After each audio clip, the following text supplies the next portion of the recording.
Hello guys, welcome back to Bright Star English classes.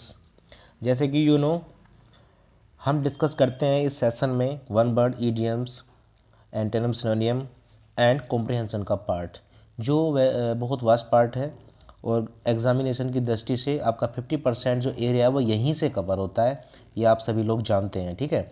और बाकी जो आपका ग्रामर का पार्ट है, जो ग्रामर के जितने भी टॉपिक्स हमारे हैं, उन टॉपिक्स को हम लाइव क्लास के माध्यम से आपके साथ डिस्कस करेंगे।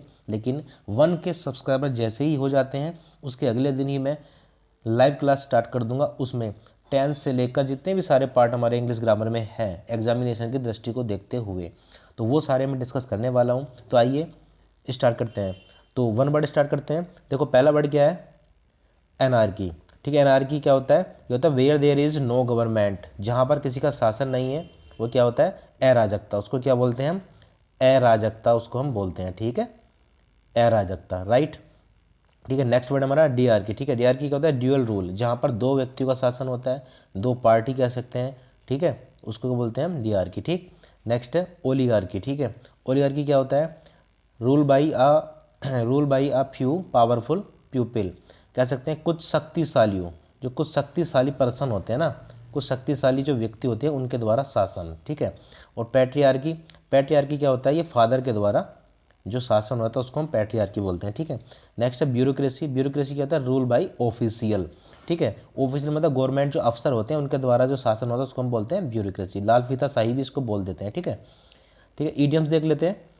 तो पहला ईडियम्स है लैप डॉग। क्या है? Lap dog. जैसे फ्लैटरिंग अदर्स फॉर प्रॉफिट, दूसरों की चापलूसी करना अपने फायदे के लिए। क्या करना? दूसरों की चापलूसी करना, ठीक है, दूसरों की चापलूसी करना अपने प्रॉफिट के लिए, ठीक है। नेक्स्ट है लेट स्लीपिंग डॉग्स लाई। लेट स्लीपिंग डॉग लाइज, ठीक है। तो इसका डू नॉट इंस्टिगेट ट्रबल, ठीक है, समस्या को और नहीं बढ़ाना चाहिए। कह सकते हैं, कहावत है ना कि सोते शेर को नहीं जगाना चाहिए। तो लेट स्लीपिंग डॉग्स लाई, ठीक है, यहाँ पर है तो डॉग लेकिन ये कहावत है। तो जितने भी इडियम्स होते हैं ना, वो जो उनका मीन होता है उसके डिफरेंट ही वर्क करते हैं, ठीक है। तो नेक्स्ट है रेनिंग कैट्स एंड डॉग्स। ठीक है, रेनिंग कैट्स एंड डॉग्स, ठीक है। तो रेनिंग हैविली, मूसलाधार बारिश इसको बोलते हैं, ठीक है। क्या बोलते हैं? मूसलाधार बारिश, ठीक है। तो नेक्स्ट हमारा cat among the pigeons, reason of fear, ठीक है। कैट अमंग द पीजन्स, अब पीजन्स के बीच में जो है क्या है? कैट है, ठीक है। ठीक है, कैट पीजन्स के बीच में आ गई है तो वहाँ डर का कारण बन गया, ठीक है। क्योंकि पीजन जो है ना, क्या होता है कि कैट से डरते हैं, तो रीजन ऑफ फियर, डर का कारण बनना, कैट अमंग द पीजन्स, ठीक है। नेक्स्ट है let the cat out of the bag. Let the cat out of the bag, reveal the mystery, रहस्य को उजागर कर देना, रहस्य को बता देना, ठीक है। क्या होता है? Let the cat out of the bag. तो सिनोनिम देख लेते हैं। तो पहला हमारा वर्ड है एबियंस। क्या है? एबियंस, ठीक है। एबियंस क्या होता है? सस्पेंशन बोल सकते हैं, पोस्टपोनमेंट और डेफरमेंट। एबियंस होता है टालना किसी चीज़ को। क्या होता है? टालना। आप हिंदी भी नोट करते हुए चलिएगा, टालना, ठीक है। पोस्टपोन करना, डेफरमेंट करना, सस्पेंशन क्या होता है? टालना, ठीक है। आगे देखिएगा, नेक्स्ट है हमारा, नेक्स्ट वर्ड है एब्ल्यूशन। ये डिले भी टालने के सेंस में ही है, ऊपर वाले का है, ठीक है। एब्ल्यूशन, नेक्स्ट है हमारा एब्ल्यूशन। एब्ल्यूशन होता है डोच ब्लैंचिसेज करना, वॉशिंग करना। धार्मिक स्नान को हम क्या बोलते हैं? एब्ल्यूशन बोलते हैं, ठीक है। धार्मिक स्नान को एब्ल्यूशन बोलते हैं, ओके। जैसे गंगा स्नान वगैरह होता है, ठीक है, उसको हम एब्ल्यूशन कहते हैं, ठीक है, ओके। नेक्स्ट है अबोर्टिव करना। एबोर्टिव, एबोर्टिव क्या होता है? ये एब्रोशन से रिलेटेड है, अनसक्सेसफुल, फेल्ड या फ्रूटलेस, ठीक है। असफल करना, किसी चीज़ को असफल करना या निष्फल कर देना, ठीक है। क्या कर देना? निष्फल कर देना किसी चीज़ को, क्या होता है? अबोर्टिव होता है, ठीक है, ओके। तो नेक्स्ट है बंगल्ड। क्या है नेक्स्ट? नेक्स्ट है एब्स्ट्रस। ये सारे इसी के वर्ड हैं, देखो, अनसक्सेसफुल है, फेल्ड है, फ्रूटलेस है, अनप्रोडक्टिव है, फ्यूटाइल है और बंगल्ड, ठीक है। ये क्या सारे? अबोर्टिव है, निष्फल हो जाना, सबका अर्थ निष्फल हो जाना होता है, ठीक है। नेक्स्ट है एब्स्ट्यूज। एब्स्ट्यूज क्या होता है? प्रोफाउंड, ऑब्सक्योर, परप्लेक्सिंग या पजलिंग, ठीक है, समझ गए। या कॉम्प्लेक्स, इसको कॉम्प्लेक्स बोल सकते हैं। क्या बोल सकते हैं इसको? कॉम्प्लेक्स बोल सकते हैं। मिस्टीरियस, ऑब्सक्योर, प्रोफाउंड, पजलिंग और परप्लेक्स और एब्स्ट्यूज, ठीक है। क्या होता है एक तरीके से? ये एक तरीके से हम कह सकते हैं इसको थोड़ा सा पेचीदा। क्या होता है? पेचीदा, ठीक है। एब्स्ट्यूज माने क्या होता है? पेचीदा होता है, ठीक है। ये सारे वर्ड इसी के मीनिंग है, ठीक है। नेक्स्ट है एबोरिजिनस। एबोरिजिनस क्या होता है?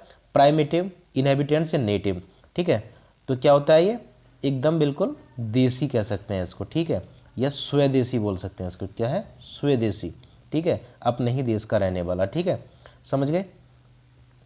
अब आते हैं ट्रांसलेशन विद ग्रामर फैक्ट। देखिए कि आज क्या है ना, जो आज हमारा पढ़ाने का जो अप्रोच है ना, पढ़ाने की अप्रोच हमने थोड़ी चेंज की है, ठीक है। क्या चेंज की है आपको मैं थोड़ा समझा देता हूँ, ठीक है। ट्रांसलेशन विद ग्रामर फैक्ट, इसमें क्या देखिएगा, सबसे पहले हमने क्या किया है, सब्जेक्ट एंड वर्ब। सब्जेक्ट और वर्ब को हमने क्या है ना, दो पार्ट में बांटा है, ठीक है। सब्जेक्ट हमने क्या किया, रेड कलर में, और वर्ब को हमने ब्लू कलर में, ठीक है। इससे क्या है ना, आपको थोड़ा ये आइडिया लगेगा कि सब्जेक्ट क्या है और वर्ब क्या है और कैसे काम करता है, ठीक है। किस तरीके से सब्जेक्ट वर्ब एग्रीमेंट काम कर रहा है, क्या एडजेक्टिव है, ये सारी चीज़ें हम डिस्कस करते हुए चलेंगे, तो आप इसको अच्छे से समझते हुए चलिएगा, ठीक है। मैंने आपको अप्रोच बता दी है कि किस तरीके से हम अप्रोच करने वाले हैं इसके अंदर, देखिएगा।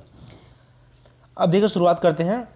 Nasruddin was the cleverest man in Khurasan, ठीक है। अब देखो यहाँ तक सेंटेंस कंप्लीट है। तो नसरुद्दीन सब्जेक्ट है, तो मैंने रेड में दिया है ना, ये सब्जेक्ट है। वाज, ठीक है, ये वर्ब का काम कर रहा है यहाँ पर, तो क्या है, ब्लू में, ठीक है। तो आप समझिएगा जो सब्जेक्ट है वो रेड में और ब्लू में वर्ब है, ठीक है। तो Nasruddin was the cleverest man in Khurasan. अब देखो क्लेवरेस्ट क्या है, क्लेवरेस्ट क्या है, सुपरलेटिव डिग्री है। तो सुपरलेटिव डिग्री से पहले द का यूज हुआ है, ठीक है, क्योंकि सुपरलेटिव डिग्री से पहले हम द का यूज करते हैं, ठीक है। आर्टिकल द का यूज होता है, कभी भी सुपरलेटिव से पहले हम कभी भी क्या नहीं करते, ए या एन का यूज़ नहीं करते हैं, ठीक है। ये बात आप समझिएगा, ठीक।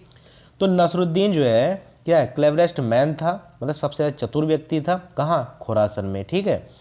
वन ऑफ हिज नीबर्स, उसके पड़ोसियों में से एक, उसके पड़ोसियों में से एक। अब देखिएगा यहाँ पर एक फैक्ट और आ गया है ग्रामर का, जब कभी भी वन ऑफ आ जाए ना, वन ऑफ, तो वन ऑफ के आगे क्या आता है, हमेशा प्लूरल नाउन लिखते हैं, ठीक है। वन ऑफ के आगे प्लूरल नाउन हम लगाते हैं, ठीक है। ये ग्रामर का फैक्ट है। यहाँ से क्वेश्चन बन के आते हैं, वन ऑफ के बाद में या तो वो सिंगुलर नाउन दे देगा या फिर प्लूरल नाउन देने के बाद में आगे जो वर्ब है वो कैसी दे देगा, वो प्लूरल दे देगा, ठीक है। अब वन ऑफ के बाद में क्या होता है, वन ऑफ के बाद में नाउन तो सिंगुलर प्लूरल आता है, लेकिन वर्ब कैसी आती है, सिंगुलर आती है। कैसी आती है, वर्ब सिंगुलर आती है, ठीक है। समझ गए होंगे आप, ठीक है, फैक्ट ये। तो one of his neighbours was a merchant, देखिएगा नीबर्स प्लूरल है, लेकिन वर्ब कैसी है, सिंगुलर, क्योंकि वन के लिए वर्ब आ रही है ना, इसकी जो वर्ब है, यहाँ जो वन है इसकी जो वर्ब है वो वाज है, ठीक है, इसलिए ऐसा हो रहा है, ठीक है। One of his neighbours was a merchant, उसका जो एक पड़ोसी था वो क्या था, व्यापारी था, क्या था, व्यापारी था, ठीक है। ओके, आगे। ही वाज अ ग्रेट माइजर, वो एक बड़ा कंजूस था, बहुत कंजूस था।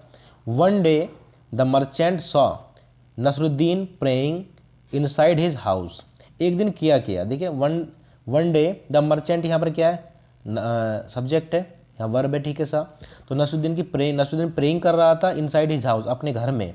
किसने देखा, मर्चेंट ने देखा। तो he was praying in a loud voice, वो एक ऊंची आवाज़ में प्रेइंग कर रहा था। किसमें, ऊंची आवाज़ में प्रेइंग कर रहा था। देखो ही यहाँ पर सब्जेक्ट है, वाज और प्रेइंग वर्ब है, ठीक है। लाउड वॉइस में प्रेइंग कर रहा था और आस्किंग, और गॉड से कह रहा था to be kind to him and send him 9,999, ठीक है, दिनार, ठीक है।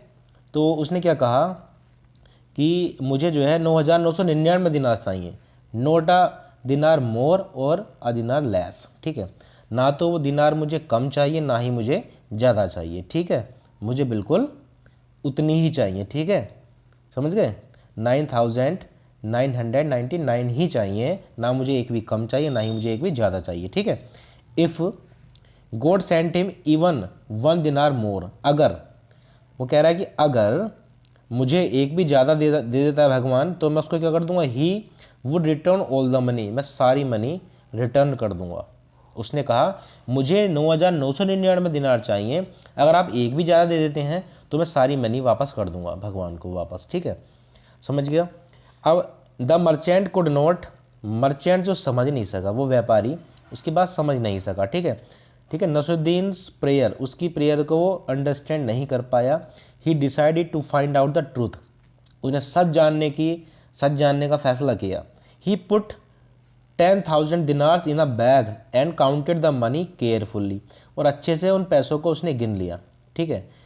He profusely thank God for giving him 10,000 dinars, अब वो खुश हुआ, कौन, नसरुद्दीन खुश हुआ, अरे भगवान ने मुझे 10,000 दिनार दे दिया भाई, ठीक है। वैन ही हैड आस्क, अब जब उसने when he ask for only 9,999 दिनार के लिए पूछा, तो द मर्चेंट हियर्ड नसरुद्दीन, उसने क्या सुना उसको, ठीक है, उसने सुना कि he realised that Nasruddin was going, आगे देखते हैं, उसने ऐसा महसूस किया Nasruddin was going to keep the money, उसने देखा कि जब उसने भी देख लिया कि हाँ जी इतने पूरे 10,000 हैं, तो उसको उसने देखा कि वो नसरुद्दीन जो था वह जा रहा था मनी को लेकर, ठीक है, कीप द मनी रखने के लिए। He went to Nasruddin house, अब वो भी नसरुद्दीन के घर गया। ही कॉल्ड हिम अ लियर, ठीक है, लायर, उसने कहा कि भी तुम झूठे हो। एंड डिमांडेड दैट इस 10,000 यहाँ पर एक जीरो टाइपिंग मिस्टेक में चला गया, बी रिटर्न, ठीक है, उसने कहा कि भाई तुम्हें तो 10,000 हैं, ठीक है, ये रिटर्न करनी चाहिए, ठीक है। अब नसरुद्दीन ने रिफ्यूज़ कर दिया, उसने मना कर दिया, वो बोला कि रिटर्न टू हिम, उसने कहा कि आपको वापस कर देना चाहिए, ठीक है, लेकिन नसरुद्दीन ने क्या कर दिया, रिफ्यूज कर दिया, मना कर दिया, ठीक है।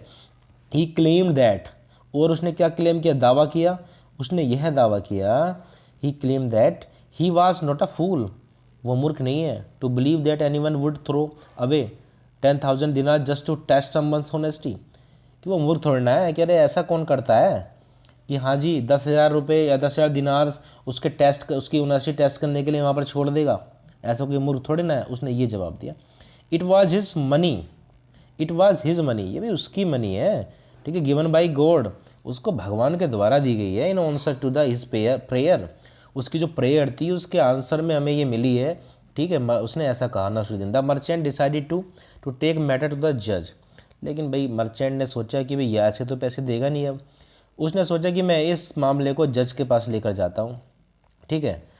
Nasruddin said that he had no clean cloth to wear, Nasruddin ने बोला कि भाई मेरे पास तो जो है क्लीन क्लोथ भी नहीं है वहाँ जाने के लिए, मैं क्या पहन कर जाऊँ, ठीक है। तो the merchant gave him some of his own cloth to wear, merchant ने अपने खुद के कपड़े उसको दे दिए, क्या करने के लिए, पहनने के लिए, वहाँ जाने के लिए। Then they want to see the जज, और उसके बाद में वो जज के पास गए, जज से मिलने गए। द मर्चेंट टोल्ड द जज, ठीक है, अब मर्चेंट ने जो है जज से कहा, क्या कहा जज से देखिएगा। द मर्चेंट टोल्ड द जज व्हाट हैड हैपन्ड, ठीक है, अब क्या हुआ, Nasruddin argue that the merchant was mad, ठीक है। अब उसने कहा कि नसरुद्दीन ने ये कहा है कि भी मर्चेंट जो है क्या है, वो मैड है, क्या है, मतलब पागल है, ठीक है।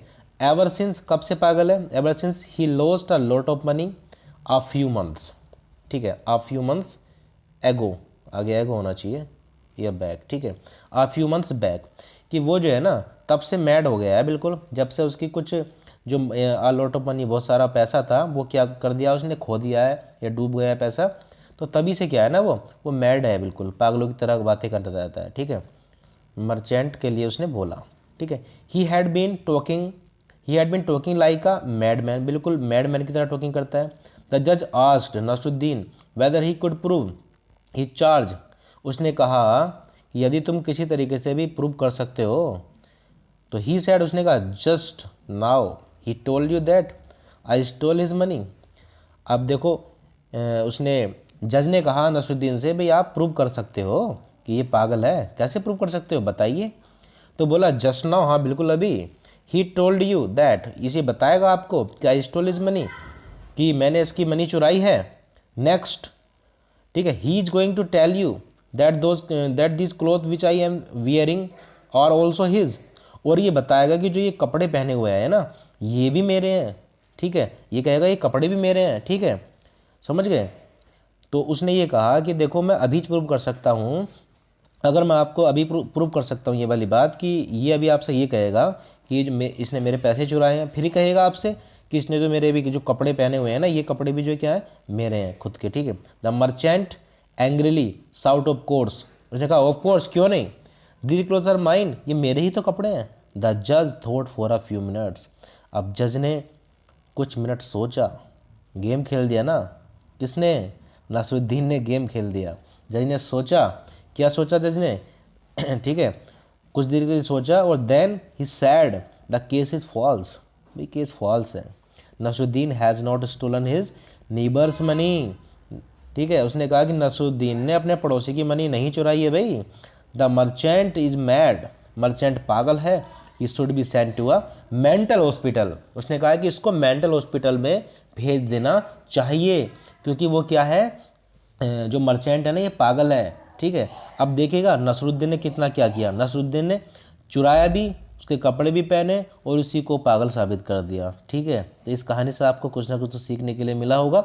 अब देखो आज मैं कुछ चीज़ें आपके साथ डिस्कस करने वाला हूँ जो वेरी वेरी इंपॉर्टेंट है आपके एग्ज़ाम की दृष्टि से, आपके कॉम्प्रिहेंशन पार्ट के लिए बेसिकली। तो क्या होता है ना, देखो हम कॉम्प्रिहेंशन को समझने के, मैं कुछ आपको कुछ तरीके, कुछ तौर तरीके, कुछ ट्रिक्स, कुछ तरीके बता रहा हूँ यहाँ पर।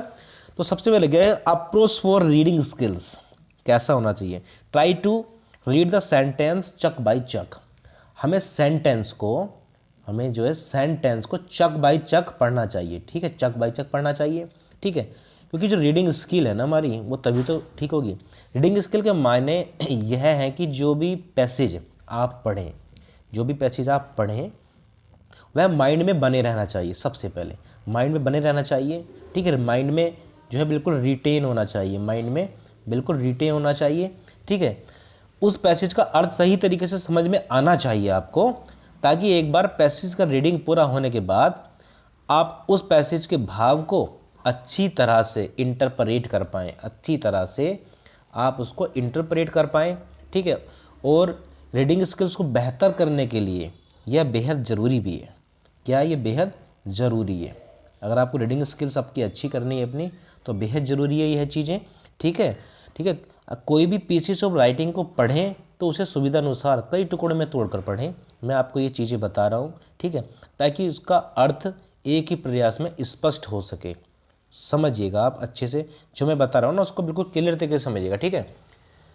अगर हम नेक्स्ट बात करें तो नेक्स्ट हम कहें तो try to read the word to context, try to read the word to context, ठीक है, टू कंटेक्स्ट, ठीक। किसी भी वर्ड का अर्थ, किसी भी वर्ड का अर्थ उस वाक्य के संदर्भ में समझना चाहिए।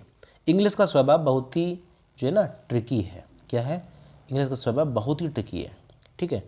ये एक शब्द विभिन्न संदर्भों में अलग अलग अर्थ भी रखता है, समझिएगा, एक शब्द ही उसके जो विभिन्न अर्थ है ना संदर्भों में अलग अलग अर्थ रखता है। जैसे हम कह सकते हैं ना, अगर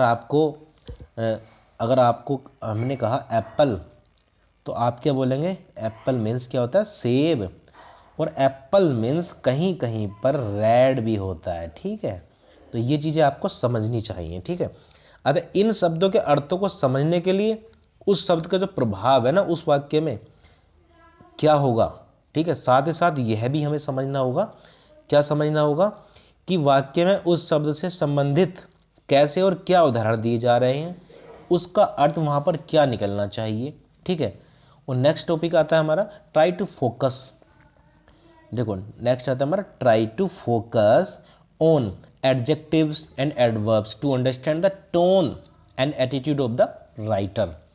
आप समझिएगा कि जितना जल्दी आप राइटर के जो टोन है, जो उसका एटीट्यूड है, उसको समझेंगे ना, उतना ही आप स्ट्रॉन्ग, आपकी उतनी ही स्ट्रॉन्ग ग्रिप बनेगी, ठीक है, आपकी उतनी ही स्ट्रॉन्ग ग्रिप बनने जाएगी, ठीक है।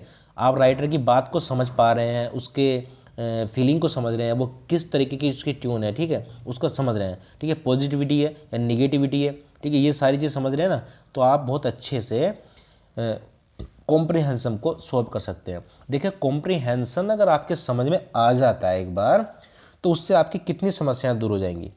आपकी क्लोज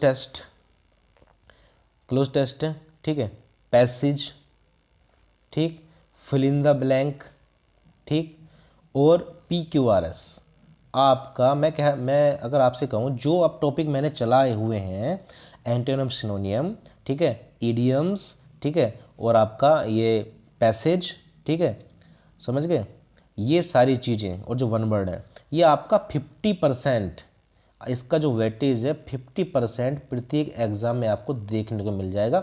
आप कंटिन्यू मेरे साथ बने रहिए, आपका 50% मैं यहाँ से करा दूंगा और 50% मैं आपका लाइव क्लास से कराने वाला हूँ, ठीक है। 1K सब्सक्राइबर जैसे ही मेरे हो जाते हैं, 1K सब्सक्राइबर जैसे ही हो जाते हैं, मैं लाइव क्लास बिल्कुल तैयार कर दूंगा आपके लिए, ठीक है। सारी चीज़ें रेडी हैं और लाइव क्लास आपकी जो है वाइट बोर्ड पर होगी, ठीक है, ओके, ठीक है। वाइट बोर्ड पर मैं आपकी सारी चीज़ें क्लियर करा दूंगा। हर सेशन को मैं 30 से 40 मिनट का सेशन रखूंगा और 30 से 40 मिनट के सेशन में आपको सारी चीज़ें बहुत अच्छे से, ग्रामर के जितने भी फैक्ट होंगे, ठीक है। ग्रामर को हम दो भागों में पढ़ेंगे। ग्रामर को हम एक तो उसका कंसेप्ट पढ़ेंगे, उसके बाद उसके फैक्ट पढ़ेंगे, ठीक है। और सारी चीज़ को क्लियर करते हुए हम चलेंगे, ठीक है, ठीक है। और कॉम्प्रिहेंशन में एक चीज़ बता देता हूँ आपको, ठीक है।